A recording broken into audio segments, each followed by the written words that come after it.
আর যাব না বেগুন কলিতে ও ললিতে, আর যাব না বেগুন কলিতে।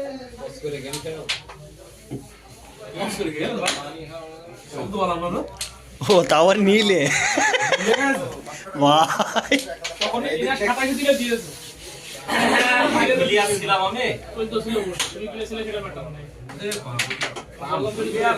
যাবো কোথায় যাবো আর কাছে যাবো? তুমি তো আইসে গোল পাইলে মানে 30 সেকেন্ড দাঁড়াও না, মান থেকে আইসে মানে দেখতে দেখতেই বলছিলাম তো হয়ে গেছে তার খেলা খেলবো। ওকে জিজ্ঞেস করো ও আমি বাদুড়িতে কখন থেকে ওরা এক গোল খেলছে মিনিমাম মনে হয় 1 ঘন্টা 15 মিনিট বাইন ভাই 16-17টা হিট করছে 1-2 করতে করতে গেম শেষ হচ্ছে।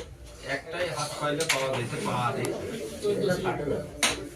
কাম না করলি তো ওখানে টুক করে মার চলে যাবে, ছোট্ট মারিস। এই পাঁচ তো সে ফার্স্ট পকেটই হয়। ওমা এই যে মাশরুক ডবল নামিয়ে দেবে, গুড প্লে।